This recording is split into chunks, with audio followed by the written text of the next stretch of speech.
दोस्तों,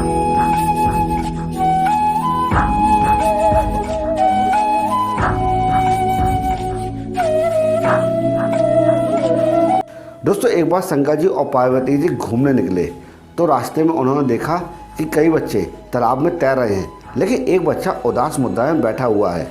hi guys, मैं हूँ शिव और एक छोटा सा प्रसंग हम सबके लिए। अब पार्वती जी ने शंकर जी से पूछा कि ये बच्चा उदास क्यों बैठा हुआ है। तो शंकर जी ने कहा कि इस बच्चे को ध्यान से देखो। तब माता जी ने उसे ध्यान से देखा तो उस बच्चे के दोनों हाथ नहीं थे, जिस वजह से वो तैर नहीं पा रहा था। पार्वती जी ने शंकर जी से कहा कि आप अपनी शक्ति के द्वारा इस बच्चे को हाथ दे दो ताकि वो भी तैर सके। तब शंकर जी ने कहा कि हम किसी कर्मों में हस्तक्षेप नहीं करते हैं, हर आत्मा अपने कर्मों के अनुसार अपना काम अदा करती है। माता पार्वती जी के बार बार विनती करने पर आखिरकार शंकर जी ने उस बच्चे को हाथ दे ही दिया और वो बच्चा पानी में तैरने लगा। एक सप्ताह बाद शंकर जी और पार्वती जी फिर वहीं से गुजरे। मामला थोड़ा इस बार उल्टा था, सिर्फ वही बच्चा तैर रहा था और बाकी बच्चे सब बाहर खड़े हुए थे। तो पार्वती जी ने शंकर जी से पूछा कि ये क्या है। तब शंकर जी ने कहा कि तुम ध्यान से देखो। अब पार्वती जी ने ध्यान से देखा तो वो बच्चा सब बच्चों को पानी में डुबो रहा था, इसलिए सब बच्चे बाहर खड़े हुए थे। शंकर जी ने पार्वती जी से कहा कि हर व्यक्ति अपने कर्मों के अनुसार फल भोगता है और भगवान किसी के कर्मों के फेर में नहीं पड़ते हैं।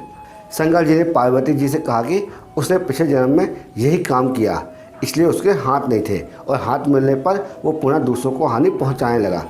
दोस्तों, प्राकृतिक नियम के अनुसार चलती है, किसी के साथ कोई पक्षपात नहीं करती है। आत्माएं जब ऊपर से नीचे आती हैं तो अच्छी होती हैं, लेकिन कर्मों के अनुसार कोई अपाहिज है तो कोई भिखारी है, तो कोई गरीब है या फिर कोई अमीर है, लेकिन सब परिवर्तनशील है। अगर महलों में रहकर कोई पैसे के नशे में आज बुरा काम करता है तो कल उसका भुगतान तो उसको करना ही पड़ेगा।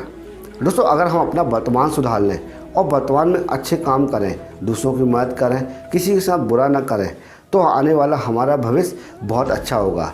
अगर ये कंटेंट आपको यूज़फुल लगा हो और लगा हो, कुछ सीखने को मिला हो, तो इसी वक्त हमारे YouTube चैनल को लाइक कर देना और कमेंट बॉक्स में अपने विचार ज़रूर रखना, क्योंकि हम आपके विचारों की बहुत रिस्पेक्ट करते हैं और उन्हें पढ़ते भी हैं।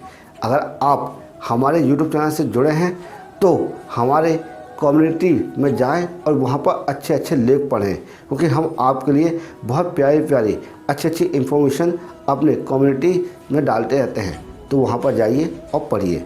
अगर ये कंटेंट आपको यूज़फुल लगा हो और लगा हो, कुछ सीखने को मिला हो, तो इसी वक्त हमारे यूट्यूब चैनल को लाइक कर देना और कमेंट बॉक्स में अपने विचार ज़रूर रखना। जय श्री राम।